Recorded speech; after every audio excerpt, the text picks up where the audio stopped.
أعوذ بالله السميع العليم من الشيطان الرجيم. بسم الله الرحمن الرحيم.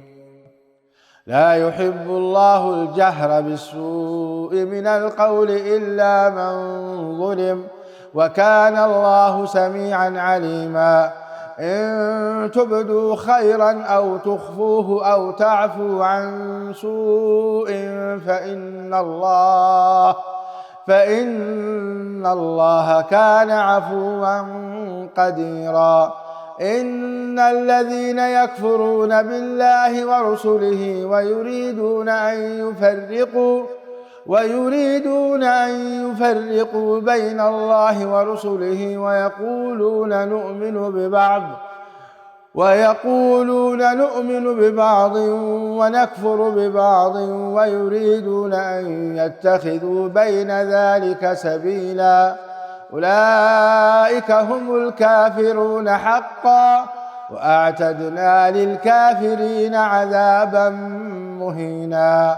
والذين آمنوا بالله ورسله ولم يفرقوا بين أحد منهم أولئك سوف يؤتيهم أجورهم، وكان الله غفورا رحيما. يسألك أهل الكتاب أن تنزل عليهم كتابا من السماء، فقد سألوا موسى أكبر من ذلك فقالوا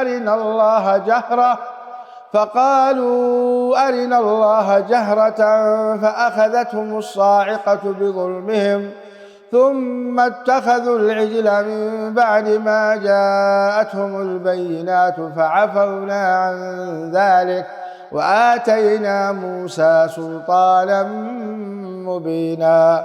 ورفعنا فوقهم الطور بميثاقهم وقلنا لهم ادخلوا الباب سجدا وقلنا لهم لا تعدوا في السبت وأخذنا منهم ميثاقا غليظا. فبما نقضهم ميثاقهم وكفرهم بآيات الله وقتلهم الأنبياء بغير حق وقولهم قلوبنا غلف، بل طبع الله عليها بكفرهم فلا يؤمنون إلا قليلا.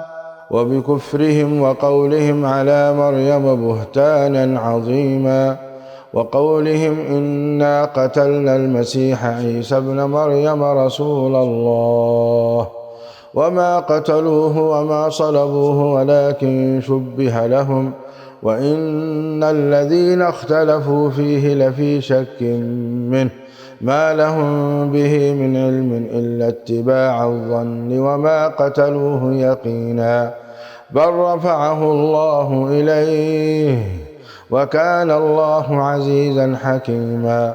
وإن من أهل الكتاب إلا ليؤمنن به قبل موته ويوم القيامة يكون عليهم شهيدا. فبظلم من الذين هادوا حرمنا عليهم طيبات أحلت لهم وبصدهم عن سبيل الله كثيرا، وأخذهم الربا وقد نهوا عنه وأكلهم أموال الناس بالباطل، وأعتدنا للكافرين منهم عذابا أليما. لكن الراسخون في العلم منهم والمؤمنون يؤمنون بما أنزل إليك وما أنزل من قبلك والمقيمين الصلاة والمؤتون الزكاة والمؤمنون بالله واليوم الآخر أولئك سنؤتيهم أجرا عظيما. إنا أوحينا إليك كما أوحينا إلى نوح والنبيين من بعده، وأوحينا إلى إبراهيم وإسماعيل وإسحاق ويعقوب والأسباط والأسباط وعيسى وأيوب ويونس وهارون وسليمان وآتينا داود زبورا ورسلا قد قصصناهم عليك من قبل ورسلا لم نقصصهم عليك وكلم الله موسى تكليما رسلا مبشرين ومنذرين لئلا يكون للناس على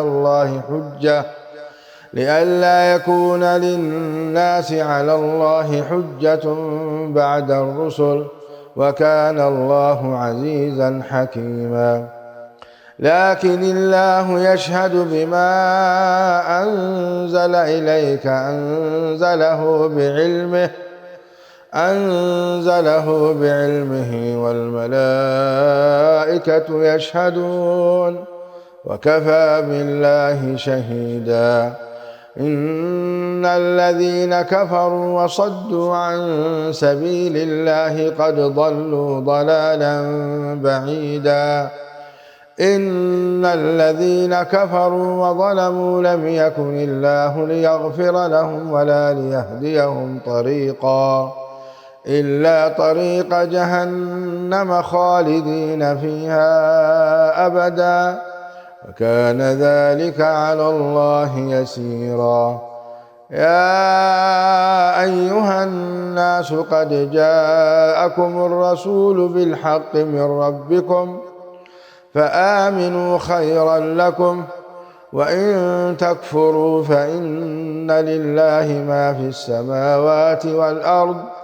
وكان الله عليما حكيما يا أهل الكتاب لا تغلوا في دينكم ولا تقولوا على الله إلا الحق إنما المسيح عيسى ابن مريم رسول الله وكلمته ألقاها إلى مريم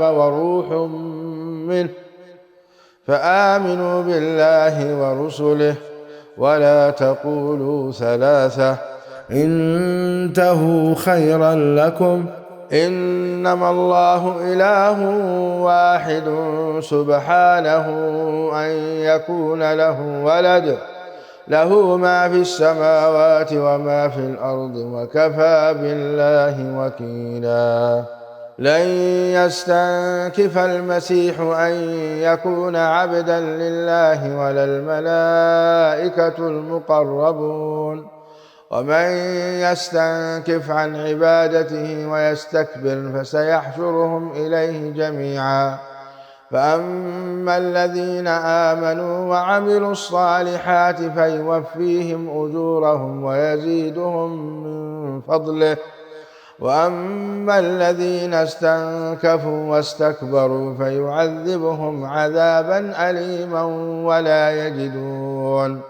ولا يجدون لهم من دون الله وليا ولا نصيرا يا أيها الناس قد جاءكم برهان من ربكم وأنزلنا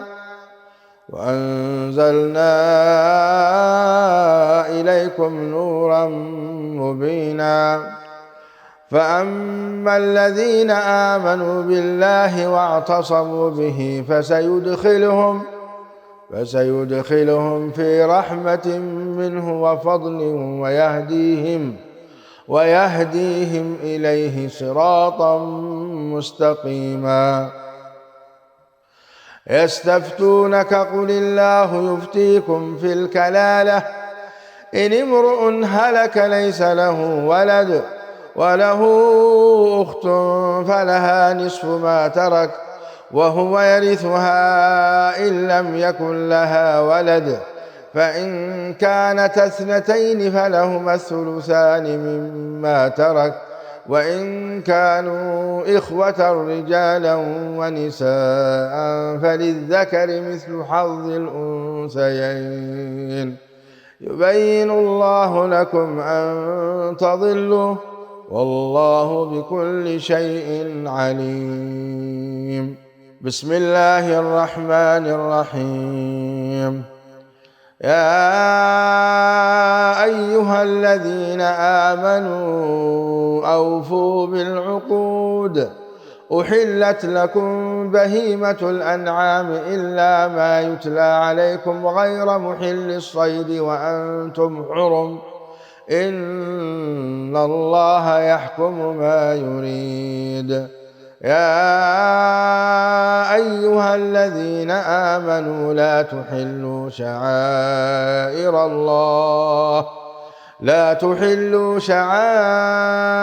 الله ولا الشهر الحرام ولا الهدي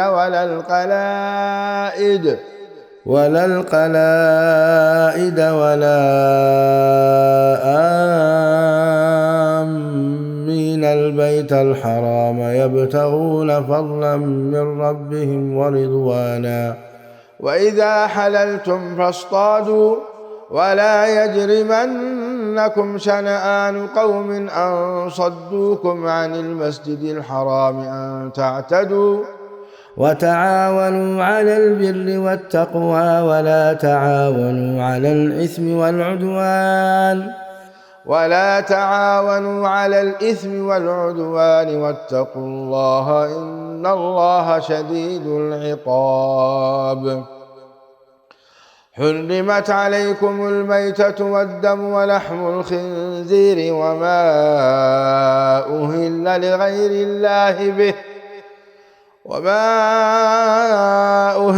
لغير الله به والمنخنقة والموقوذة والمتردية والنطيحة وما أكل السبع إلا ما ذكيتم وما ذبح على النصب وأن تستقسموا بالأزلام، ذلكم فسق. اليوم يئس الذين كفروا من دينكم فلا تخشوهم واخشون. اليوم أكملت لكم دينكم وأتممت عليكم نعمتي ورضيت لكم الإسلام دينا. فمن اضطر في مخمصة غير متجانف لإثم فإن الله غفور رحيم. يسألونك ماذا أحل لهم قل أحل لكم الطيبات وما علمتم من الجوارح مكلبين تعلمونهن مما علمكم الله، فكلوا مما أمسكن عليكم واذكروا اسم الله عليه واتقوا الله إن الله سريع الحساب. اليوم أحل لكم الطيبات وطعام الذين أوتوا الكتاب حل لكم وطعامكم حل لهم، والمحصنات من المؤمنات والمحصنات من الذين أوتوا الكتاب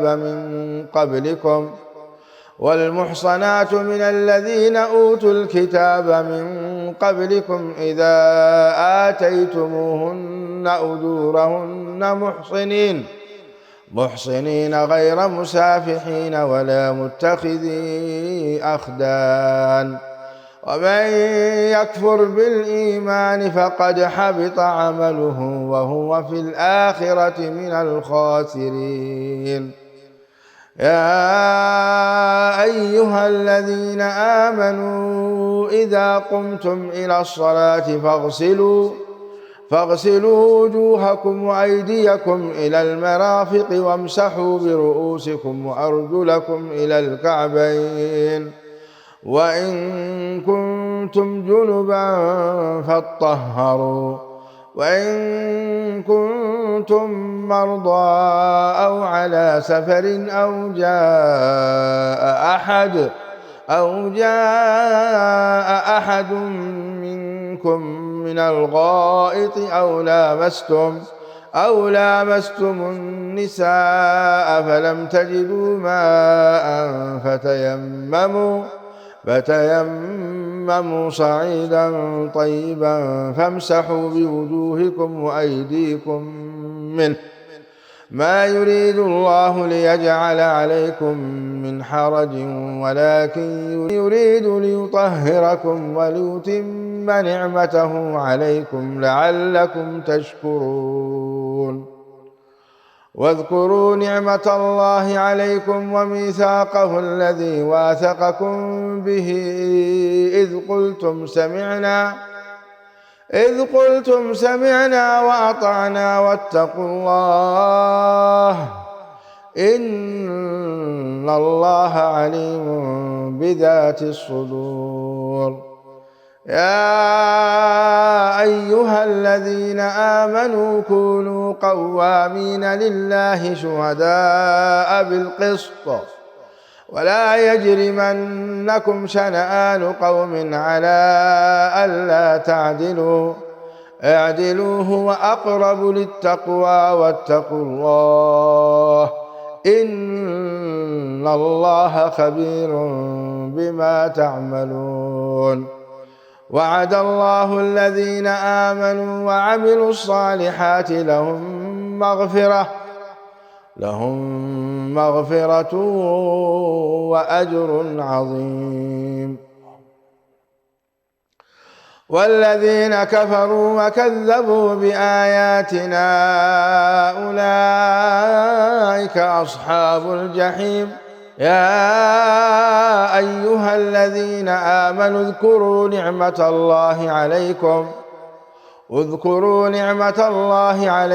إذ هم قوم أن يبسطوا إليكم أيديهم فكف أيديهم عنكم واتقوا الله وعلى الله فليتوكل المؤمنون. ولقد أخذ الله ميثاق بني إسرائيل وبعثنا منهم 12 نقيبا وقال الله إني معكم لئن أقمتم الصلاة وآتيتم الزكاة وآمنتم برسلي وعزرتموهم وأقرضتم الله قرضا حسنا لأكفرن عنكم سيئاتكم ولأدخلنكم جنات تجري من تحتها الأنهار فمن كفر بعد ذلك منكم فقد ضل سواء السبيل. فبما نقضهم ميثاقهم لعناهم وجعلنا قلوبهم قاسية يحرفون الكلم عن مواضعه ونسوا حظا مما ذكروا به ولا تزال تطلع على خائنة منهم إلا قليلا منهم فاعف عنهم واصفح إن الله يحب المحسنين. ومن الذين قالوا إنا نصارى أخذنا ميثاقهم فنسوا حظا مما ذكروا به فأغرينا بينهم العداوة والبغضاء إلى يوم القيامة وسوف ينبئهم الله بما كانوا يصنعون.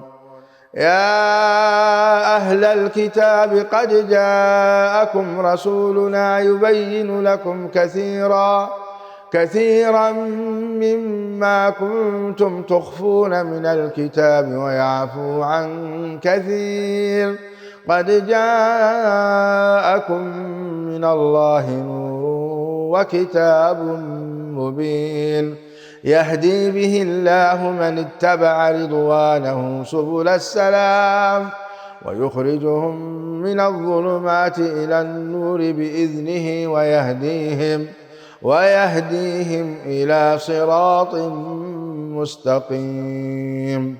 لقد كفر الذين قالوا إن الله هو المسيح ابن مريم قل فمن يملك من الله شيئا إن أراد أن يهلك المسيح ابن مريم وأمه ومن في الأرض جميعا ولله ملك السماوات والأرض وما بينهما يخلق ما يشاء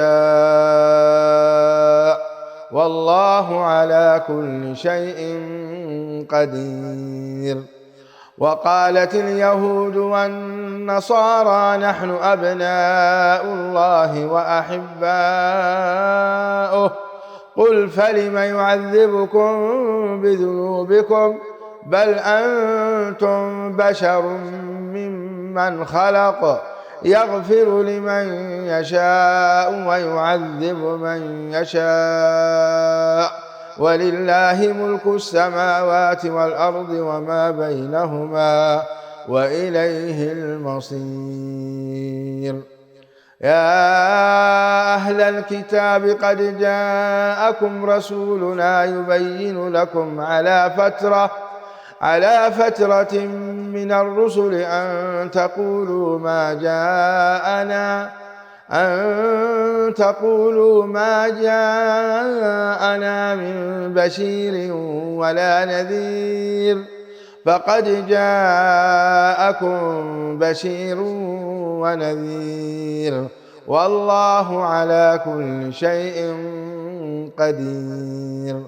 وإذ قال موسى لقومه يا قوم اذكروا نعمة الله عليكم إذ جعل فيكم أنبياء وجعلكم ملوكا وآتاكم ما لم يؤت أحدا من العالمين. يا قوم ادخلوا الأرض المقدسة التي كتب الله لكم ولا ترتدوا على أدباركم فتنقلبوا خاسرين. قالوا يا موسى إن فيها قوما جبارين وإنا لن ندخلها حتى يخرجوا منها فإن يخرجوا منها فإنا داخلون. قال رجلان من الذين يخافون أنعم الله عليهم ادخلوا عليهم الباب فإذا دخلتموه فإنكم غالبون وعلى الله فتوكلوا إن كنتم مؤمنين. قالوا يا موسى إنا لن ندخلها أبدا ما داموا فيها فاذهب أنت وربك فقاتلا إنا هاهنا قاعدون. قال رب إني لا أملك إلا نفسي وأخي فافرق بيننا وبين القوم الفاسقين. قال فإنها محرمة عليهم 40 سنة يتيهون في الأرض فلا تأس على القوم الفاسقين.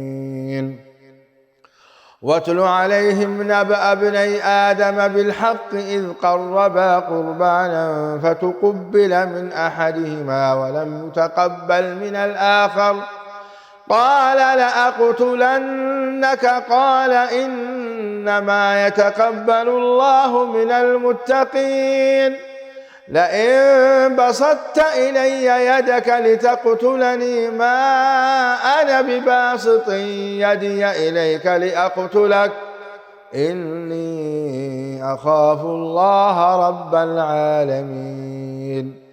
إني أريد أن تبوء بإثمي وإثمك فتكون من أصحاب النار وذلك جزاء الظالمين. فطوعت له نفسه قتل أخيه فقتله فأصبح من الخاسرين. فبعث الله غرابا يبحث في الأرض ليريه كيف يواري سوءة أخيه قال يا ويلتى أعجزت أن أكون مثل هذا الغراب فأواري سوءة أخي فأصبح من النادمين. من أجل ذلك كتبنا على بني إسرائيل أنه من قتل نفسا بغير نفس أو فساد في الأرض فكأنما قتل الناس جميعا ومن أحياها فكأنما أحيا الناس جميعا. ولقد جاءتهم رسلنا بالبينات ثم إن كثيرا منهم بعد ذلك في الأرض لمسرفون. إنما جزاء الذين يحاربون الله ورسوله ويسعون في الأرض فسادا أن يقتلوا أو يصلبوا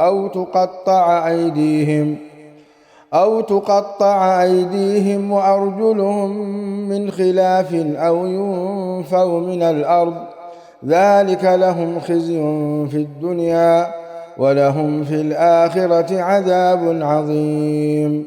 إلا الذين تابوا من قبل أن تقدروا عليهم فاعلموا أن الله غفور رحيم. يا أيها الذين آمنوا اتقوا الله وابتغوا إليه الوسيلة وجاهدوا في سبيله لعلكم تفلحون.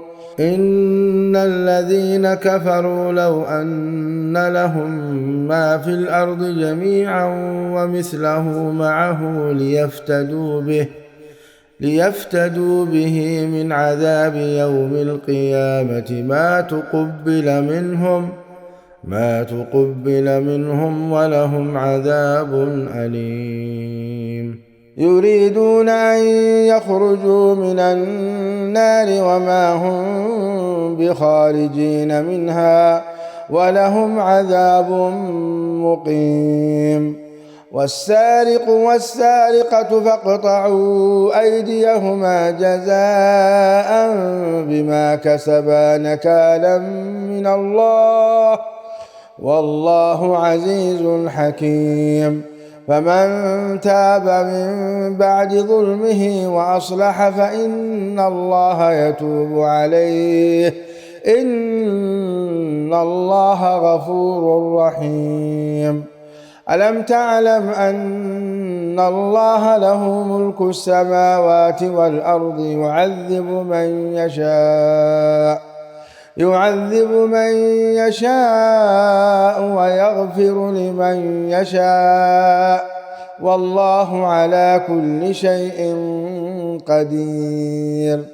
يا أيها الرسول لا يحزنك الذين يسارعون في الكفر من الذين قالوا آمنا بأفواههم ولم تؤمن قلوبهم ومن الذين هادوا سماعون للكذب سماعون لقوم آخرين لم يأتوك يحرفون الكلم من بعد مواضعه يقولون إن أوتيتم هذا فخذوه وإن لم تؤتوه فاحذروا ومن يرد الله فتنته فلن تملك له من الله شيئا. أولئك الذين لم يرد الله أن يطهر قلوبهم لهم في الدنيا خزي ولهم في الآخرة عذاب عظيم. سماعون للكذب أكالون للسحت فإن جاءوك فاحكم بينهم أو أعرض عنهم وإن تعرض عنهم فلن يضروك شيئا وإن حكمت فاحكم بينهم بالقسط إن الله يحب المقسطين. وكيف يحكمونك وعندهم التوراة فيها حكم الله ثم يتولون من بعد ذلك وما أولئك بالمؤمنين. إنا أنزلنا التوراة فيها هدى ونور يحكم بها النبيون الذين أسلموا للذين هادوا والربانيون والأحبار بما استحفظوا من كتاب الله وكانوا عليه شهداء. فلا تخشوا الناس واخشون ولا تشتروا بآياتي ثمنا قليلا ومن لم يحكم بما أنزل الله فأولئك هم الكافرون. وكتبنا عليهم فيها أن النفس بالنفس والعين بالعين والأنف بالأنف والأذن بالأذن والسن بالسن والجروح قصاص، فمن تصدق به فهو كفارة له، ومن لم يحكم بما أنزل الله فأولئك هم الظالمون. وقفينا على آثارهم بعيسى ابن مريم مصدقا لما بين يديه من التوراة وآتيناه الإنجيل فيه هدى ونور ومصدقا لما بين يديه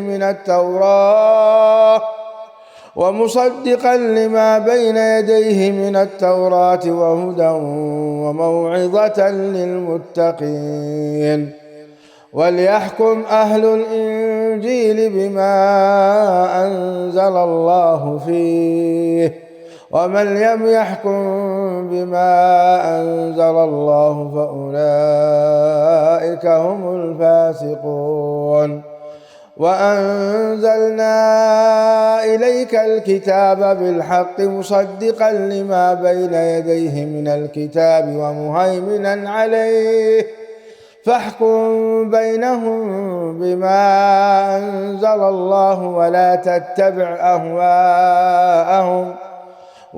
تتبع أهواءهم عما جاءك من الحق، لكل جعلنا منكم شرعة ومنهاجا، ولو شاء الله لجعلكم أمة واحدة ولكن ليبلوكم فيما آتاكم، فاستبقوا الخيرات، إلى الله مرجعكم جميعا فينبئكم بما كنتم فيه تختلفون. وأن احكم بينهم بما أنزل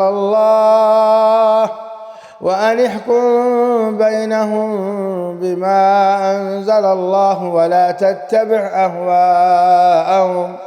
ولا تتبع أهواءهم واحذرهم أن يفتنوك عن بعض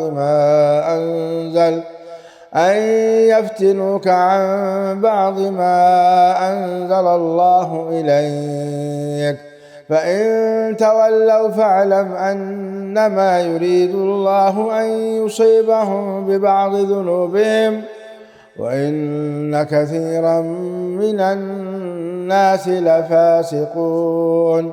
أفحكم الجاهلية يبغون ومن أحسن من الله حكما لقوم يوقنون.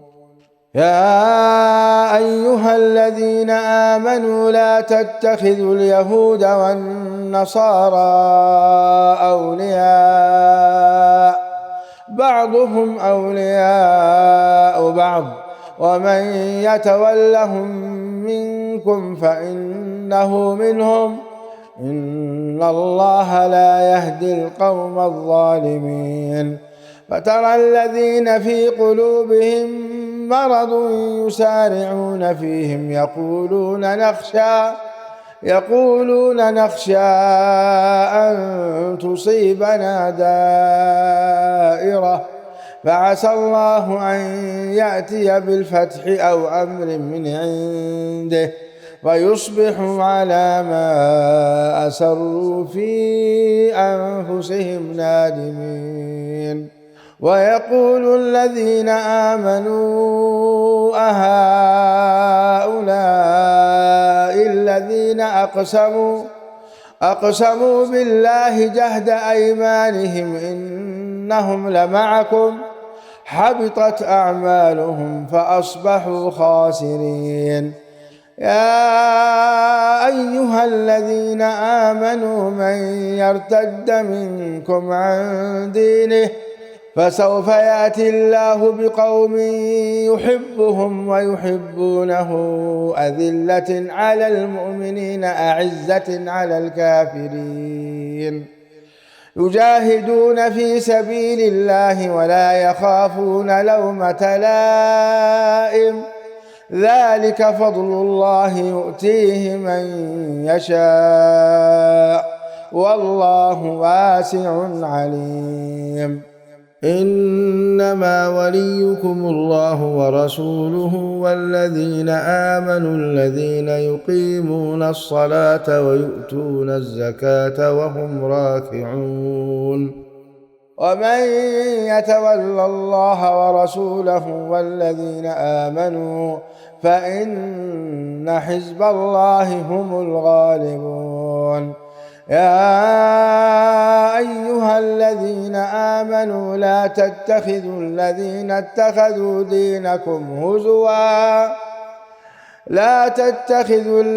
اتخذوا دينكم هزوا ولعبا من الذين أوتوا الكتاب من قبلكم والكفار أولياء واتقوا الله إن كنتم مؤمنين. وإذا ناديتم إلى الصلاة اتخذوها هزوا ولعبا ذلك بأنهم قوم لا يعقلون. قل يا أهل الكتاب هل تنقمون منا إلا أن آمنا بالله وما أنزل إلينا وما أنزل من قبل وأن أكثركم فاسقون. قل هل أنبئكم بشر من ذلك مثوبة عند الله من لعنه الله وغضب عليه وجعل منهم القردة والخنازير وعبد الطاغوت أولئك شر مكانا وأضل عن سواء السبيل. وإذا جاءوكم قالوا آمنا وقد دخلوا بالكفر وهم قد خرجوا به والله أعلم بما كانوا يكتمون. وترى كثيرا منهم يسارعون في الإثم والعدوان وأكلهم السحت لبئس ما كانوا يعملون. لولا ينهاهم الربانيون والأحبار عن قولهم الإثم وأكلهم السحت لبئس ما كانوا يصنعون. وقالت اليهود يد الله مغلولة غلت أيديهم ولعنوا بما قالوا بل يداه مبسوطتان ينفق كيف يشاء وليزيدن كثيرا منهم ما أنزل إليك من ربك طغيانا وكفرا وألقينا بينهم العداوة والبغضاء إلى يوم القيامة كلما أوقدوا نارا للحرب أطفأها الله ويسعون في الأرض فسادا والله لا يحب المفسدين. ولو أن أهل الكتاب آمنوا واتقوا لكفرنا عنهم سيئاتهم ولأدخلناهم جنات النعيم ولو أنهم أقاموا التوراة والإنجيل وما أنزل إليهم من ربهم لأكلوا من فوقهم ومن تحت أرجلهم منهم أمة مقتصدة وكثير منهم ساء ما يعملون. يا أيها الرسول بلغ ما أنزل إليك من ربك وإن لم تفعل فما بلغت رسالته والله يعصمك من الناس إن الله لا يهدي القوم الكافرين. قل يا أهل الكتاب لستم على شيء حتى تقيموا التوراة والإنجيل وما أنزل إليكم من ربكم وليزيدن كثيرا منهم ما أنزل إليك من ربك طغيانا وكفرا فلا تأس على القوم الكافرين. إن الذين آمنوا والذين هادوا والصابئون والنصارى من آمن بالله واليوم الآخر وعمل صالحا فلا خوف عليهم ولا هم يحزنون. لقد أخذنا ميثاق بني إسرائيل وأرسلنا إليهم رسلا كلما جاءهم رسول بما لا تهوى أنفسهم فريقا كذبوا وفريقا يقتلون وحسبوا ألا تكون فتنة فعموا وصموا ثم تاب الله عليهم ثم عموا وصموا كثير منهم والله بصير بما يعملون. لقد كفر الذين قالوا إن الله هو المسيح ابن مريم وقال المسيح يا بني إسرائيل اعبدوا الله ربي وربكم إنه من يشرك بالله فقد حرم الله عليه الجنة ومأواه النار وما للظالمين من أنصار. لقد كفر الذين قالوا إن الله ثالث ثلاثة وما من إله إلا إله واحد وإن لم ينتهوا عما يقولون ليمسن الذين كفروا منهم عذاب أليم. أفلا يتوبون إلى الله ويستغفرونه والله غفور رحيم. ما المسيح ابن مريم إلا رسول قد خلت من قبله الرسل وأمه صديقة كانا يأكلان الطعام انظر كيف نبين لهم الآيات ثم انظر أنى يؤفكون. قل أتعبدون من دون الله ما لا يملك لكم ضرا ولا نفعا والله هو السميع العليم. قل يا أهل الكتاب لا تغلوا في دينكم غير الحق ولا تتبعوا أهواء قوم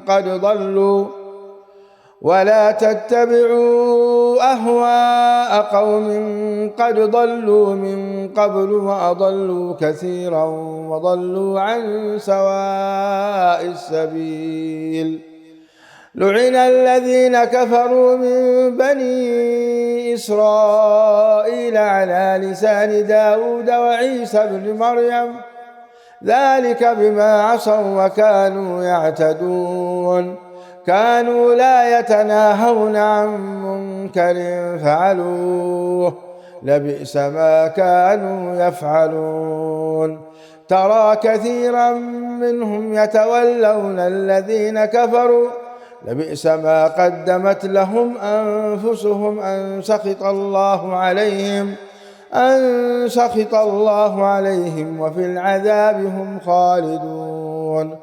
ولو كانوا يؤمنون بالله والنبي وما أنزل إليه ما اتخذوهم أولياء ولكن كثيرا منهم فاسقون.